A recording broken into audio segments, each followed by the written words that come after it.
नमस्कार। एक बार फिर से मैं आप सभी के सामने उपस्थित हूँ बेहद महत्वपूर्ण टॉपिक के साथ। आई होप आप सभी की दिवाली बहुत ही अच्छी रही होगी, आपकी फैमिली में सभी लोग बहुत ही स्वस्थ होंगे। साथ ही साथ आप सभी को छठ पूजा की भी हार्दिक शुभकामनाएं। तो चलिए आज की क्लास शुरू कर लेते हैं और देखते हैं कौन सा महत्वपूर्ण टॉपिक है जिस पर हम बात करने वाले हैं। वैसे आज हम बात करने वाले हैं, आप सभी को पता है कि जम्मू कश्मीर के जो चुनाव हैं वो हाल फिलहाल अच्छे से निपट चुके हैं और उसकी विधानसभा का पहला सत्र आपका शुरू हो चुका। जैसे ही पहला सत्र शुरू किया गया, सबसे पहला जो प्रस्ताव यहाँ पर रखा गया वो ये था कि धारा 370 को वापस से बहाल कर दिया जाए और उसको जो विशेष राज्य का दर्जा मिला हुआ था वो स्टेटस वापस से दे दिया जाए। अच्छा, आप में से कितने सारे लोग इसके पक्ष में हैं और कितने सारे लोग इसके विपक्ष में हैं? यदि आप इसका समर्थन कर रहे हैं तो किन बिंदुओं पर कर रहे हैं, और यदि आप इसके विपक्ष में हैं तो किन बिंदुओं पर हैं, ये आप सभी मुझे कमेंट में अवश्य बताएं, क्योंकि आप सभी का मत इस पे बहुत ज्यादा महत्वपूर्ण हो जाता है। चलिए क्लास को शुरू कर लेते हैं और यहाँ पर देखेंगे भाई कि सीएम का क्या कहना था, धारा 370 का इतिहास क्या रहा है, कैसे कैसे धारा 370 आपकी हटाई गई थी, सुप्रीम कोर्ट ने इसको लेकर के क्या कहा था और क्या यहाँ पर वर्डिक्ट उनकी पास की गई थी, जो कि एक ऐतिहासिक फैसला हमारे सामने निकल करके आया था। ठीक है, क्लास को शुरू कर लेते हैं और देखते हैं हमारा टॉपिक। वापस बहाल हो आर्टिकल 370, विधानसभा में लाया गया प्रस्ताव। सीएम यहाँ के हैं उमर अब्दुल्ला, इन्होंने इस पर बयान भी दिया और वो ना ही वो उसके पक्ष में थे ना ही वो उसके विपक्ष में थे, लेकिन उन्होंने एक भड़काऊ स्टेटमेंट जरूर यहाँ पर दिया था। आगे बात करते हैं चर्चा में क्यों है, तो जम्मू कश्मीर में नवनिर्वाचित विधानसभा के पहले सत्र में धारा 370 को हटाने और जम्मू कश्मीर के विशेष दर्जे को बहाल करने का प्रस्ताव पेश किया गया। ये प्रस्ताव किसके द्वारा पेश किया गया था, तो वो है पुलवामा के विधायक वहीद पारा। ठीक है, ये पुलवामा से हैं और पुलवामा अटैक के बारे में तो आप सभी जानते हो, तो उनके द्वारा ये प्रस्ताव लाया गया था।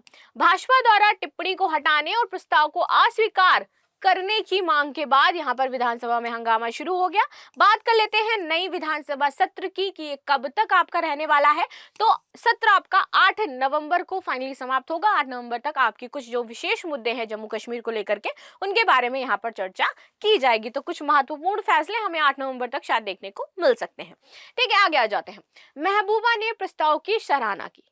एक यहाँ पर थी खाली बस महबूबा जी ही, जिन्होंने बोला कि ये जो प्रस्ताव लाया गया है ये बहुत सही है, क्योंकि महबूबा आप सभी जानते हो महबूबा मुफ्ती जी काफी टाइम से नजरबंद है और उनको कैद करके रखा गया था, तो इनको समर्थन करना तो बनता ही है। ठीक है, तो पीडीपी सुप्रीमो है महबूबा मुफ्ती, इन्होंने विधानसभा में प्रस्ताव पेश करने के लिए पीडीपी नेता जो थे उनकी सराहना की है और इन्हीं के द्वारा ही ये प्रस्ताव पेश भी करवाया गया था, बैक हैंड पर यदि मैं बात करूं तो।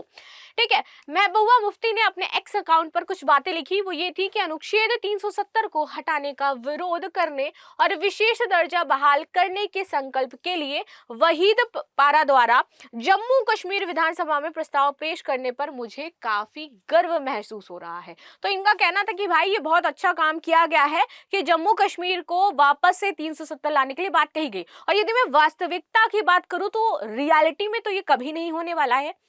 हाँ, यदि सिर्फ ऐसे ही बातें करनी है तो शायद हम ये न्यूज़ कई बार सुन सकते हैं, लेकिन यहाँ पर जो चीज़ें थी वो बस यही थी कि 370 हटना चाहिए और ये आना चाहिए। आप में से कितने सारे लोगों को लगता है कि 370 वापस आ सकता है? पर्सनली मैं अगर बात करूँ तो मुझे तो नहीं लगता कि 370 आपका अब कभी वापस लौट करके आएगा। ठीक है, आगे आते हैं। लेकिन यहाँ पर नेशनल कांग्रेस जो थी उसने अपना एक मैनिफेस्टो तैयार किया था। आप सभी जानते हो कि चुनाव के पहले हर एक पार्टी अपना मैनिफेस्टो तैयार करती है, जिसमें वो कुछ वादे करती है जनता से और कुछ मुख्य बातें उस मैनिफेस्टो में उल्लेखित करी जाती हैं। बताया जाता है कि इस 5 साल में हम ये कार्य कर देंगे, ये कार्य कर देंगे, तो वो अपना एक जो कह सकती हूँ संकल्प वो अपनी जनता के सामने रखती है और संकल्प पत्र में ये बातें लिखती है। तो वैसे ही मैनिफेस्टो यहाँ पर आया था नेशनल कांग्रेस के द्वारा, जिसमें कहा गया था कि वो धारा 370 को वापस लेकर के आएंगे और जम्मू कश्मीर का ये जो विशेष दर्जा है वो वापस से बाहर करवाएंगे। तो ये मैनिफेस्टो में बहुत ही इंपॉर्टेंट चीज हो जाती है जो ये लिखी गई थी। देखने वाली बात है कि आखिर क्या होता है। बात कर लेते हैं सीएम अमर अब्दुल्ला की कि इन्होंने क्या बोला।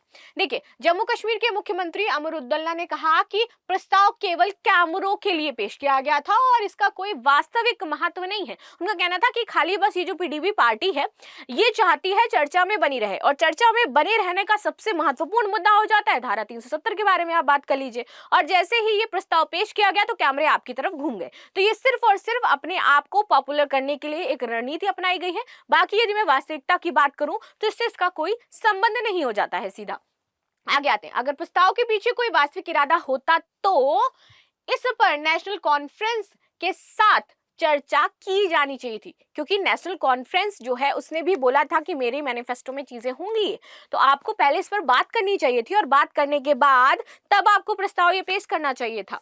उन्होंने कहा कि हमें पता था कि इसके लिए एक सदस्य जो है वो तैयारी कर रहा है, उनका मतलब हमें पहले से पता था कि इसको लेकर के विधानसभा सत्र जैसे ही शुरू होगा यहाँ पर कुछ बातें जरूर कही जाएंगी और प्रस्ताव को पेश भी किया जाएगा। जम्मू कश्मीर के लोग 5 अगस्त 2019 के लिए गए निर्णय को स्वीकार नहीं करते हैं। अगर उन्होंने इसे स्वीकार किया होता तो आज के परिणाम जो है वो हमें अलग देखने को मिलते। तो उन्होंने ये बातें यहाँ पर जरूर कह दी कि भाई हम समर्थन तो नहीं कर रहे हैं इस धारा 370 का, और यहाँ के जो लोग हैं वो खुश भी नहीं है इस बात से, लेकिन सदन इस पर कैसे विचार करेगा और इस पर चर्चा करेगा ये कोई एक सदस्य तय नहीं करता है। हम सभी इस पर चर्चा करना चाहते हैं, हम सभी इस पर बात करना चाहते हैं, लेकिन कोई एक व्यक्ति तो बात नहीं कर सकता है, एक व्यक्ति इस पर चर्चा नहीं कर सकता है। अगर हमें धारा 370 को वापस से बहाल करना है तो सभी पार्टीज को मिल करके इस पर बात करनी होगी, तब जाकर के बीच का कोई हम हल निकाल सकते हैं। ठीक है, आगे बात करते हैं। आज जो प्रस्ताव लाया गया इसका कोई मतलब नहीं था। धारा जो हमारी 370 है या फिर अनुच्छेद जो हमारा 370 है इसकी बहाली और जम्मू कश्मीर के राज्य का दर्जा और स्वायत्तता प्रस्ताव का क्रियान्वयन नेशनल कॉन्फ्रेंस द्वारा जम्मू कश्मीर चुनाव के लिए अपने घोषणा पत्र में जो मुख्य वादे थे उनमें एक किया गया था। नेशनल कॉन्फ्रेंस ने किया था यहाँ पर, तो जैसे मैंने बताया कि अनुच्छेद 370 के बारे में यहाँ पर बातें कही गई थी कुछ कुछ, ठीक है, और मैनिफेस्टो में भी इसको शामिल किया गया था। आगे आ जाते हैं, जम्मू कश्मीर में 10 साल बाद आपके चुनाव हुए थे, जो कि बहुत इंपॉर्टेंट बात हो जाती है। जम्मू कश्मीर की जनता के लिए बहुत ही जरूरी बात हो जाती है कि अब उनके मुद्दे जो है फाइनली जो है सरकार के सामने आएंगे और जनता के जो मुद्दे हैं वो रखे जाएंगे, उन पर नियम कायदे कानून बनाए जाएंगे। जम्मू कश्मीर विधानसभा चुनाव में कांग्रेस नेशनल कॉन्फ्रेंस गठबंधन ने 90 में से 49 सीटें जीती हैं, और इन्हीं के मैनिफेस्टो में नेशनल कॉन्फ्रेंस और कांग्रेस, तो नेशनल कॉन्फ्रेंस के मैनिफेस्टो में आपका धारा 370 है, इसको जरूर याद रखना, अनुच्छेद 370। ठीक, भाजपा ने चुनाव में 29 सीटें जीती थी। अगस्त 2019 में अनुच्छेद 370 को निरस्त करने के बाद 10 साल के अंतराल के बाद यहाँ पर विधानसभा चुनाव हुए हैं। एनसी नेता उमर अब्दुल्ला ने 16 सितंबर को जम्मू कश्मीर के मुख्यमंत्री के रूप में यहाँ पर जो है शपथ ली थी। चलिए अब आ जाते हैं हमारे अनुच्छेद 370 के इतिहास के बारे में जान लेते हैं थोड़ा सा, और इस पर चर्चा कर लेते हैं। देखिए, भारतीय संविधान में अनुच्छेद 370 जम्मू कश्मीर को विशेष दर्जा प्रदान करता था, ठीक है, जो भारत, पाकिस्तान और चीन के मध्य एक विवादित क्षेत्र है, और वो अभी भी है। इसका मसौदा भारतीय संविधान सभा के सदस्य थे एन गोपाल स्वामी अयंगर, इनके द्वारा तैयार किया गया था, और वर्ष 1949 में अस्थायी उपबंध के रूप में। तो यहाँ पर जो सुप्रीम कोर्ट ने फैसला सुनाया ना, उन्होंने इसी बात पर जोर दिया कि आपका टेम्परेरी प्रोविजन था, अस्थायी उपबंध था, इसके रूप में संविधान में इसको जोड़ा गया था। अस्थायी था तो इसको कभी भी निरस्त किया जा सकता था। तो फाइनली अभी यहाँ पर ये टाइम आ गया है कि इसको निरस्त कर दिया गया है। तो ये पूरी तरीके से सरकार ने सही फैसला लिया, इसमें किसका कोई दोष नहीं है और कोई भी गलत फैसला यहाँ पर नहीं सुनाया गया है। ठीक है, तो 1949 में अस्थायी उपबंध के रूप में संविधान में इसको क्या किया गया, जोड़ा गया था। इसने राज्य को अपना संविधान एवं राज्य ध्वज रखने के साथ ही रक्षा, विदेशी मामले एवं संचार को छोड़कर के अधिकांश मामलों में स्वायत्तता रखने की अनुमति प्रदान की गई थी। इस अनुच्छेद 370 के तहत किसके पास थी, जम्मू कश्मीर के पास थी। जम्मू कश्मीर का अपना एक फ्लैग था, जम्मू कश्मीर की अपनी एक बैंक थी, जम्मू कश्मीर की अपनी एक कुछ महत्वपूर्ण जो चीजें हैं वो उनकी सभी शामिल थी इसके तहत। ठीक है, ये विलय पत्र की शर्तों पर आधारित था, जिस पर वर्ष 1947 में पाकिस्तान के आक्रमण जो उन्होंने किया था, इसके बाद भारत में शामिल होने के लिए जम्मू कश्मीर के शासक हरि सिंह ने हस्ताक्षर किए थे। ठीक है, चलो आगे आते हैं। सरकार ने अनुच्छेद 370 को किस प्रकार निरस्त किया, चलिए समझ लेते हैं। सबसे पहला आता है राष्ट्रपति का आदेश। ठीक, वर्ष 2019 के राष्ट्रपति के आदेश में संसद में एक प्रावधान पेश करते हुए जम्मू और कश्मीर की संविधान सभा को जम्मू और कश्मीर की विधानसभा के रूप में नया अर्थ प्रदान किया गया कि ये इनकी संविधान सभा नहीं है, भारत का संविधान अलग है, इन्होंने अपना एक संविधान बना रखा था, तो उन्होंने बोला कि अब आपकी ये जो है ये जम्मू कश्मीर की विधानसभा होगी, ना कि संविधान सभा होगी। ठीक है, और फिर अनुच्छेद 370 को रद्द करने के लिए राष्ट्रपति शासन के माध्यम से विधानसभा की शक्तियों को यहां पर ग्रहण कर लिया गया। ठीक है, ये पहली चीज। दूसरा आते हैं संसद में संकल्प। संसद के दोनों सदनों लोकसभा और राज्यसभा द्वारा क्रमशः 5 और 6 अगस्त 2019 को समवर्ती संकल्प पारित किए गए। इन संकल्पों में अनुच्छेद 370 के विशेष प्रावधानों को भी रद्द कर दिया गया, जो विशेष प्रावधान थे उनके सारी चीजें, जो फ्लैग था दैट इज ऑल्सो, ठीक है, और नए प्रावधानों को इससे प्रस्थापित कर दिया गया। जम्मू कश्मीर पुनर्गठन अधिनियम आपका आता है, ठीक है, 2019 में। इसमें संसद द्वारा 5 अगस्त 2019 को पारित किया गया और इस अधिनियम में जम्मू और कश्मीर राज्य को 2 केंद्र शासित प्रदेशों जम्मू और कश्मीर तथा लद्दाख में विभाजित कर दिया गया।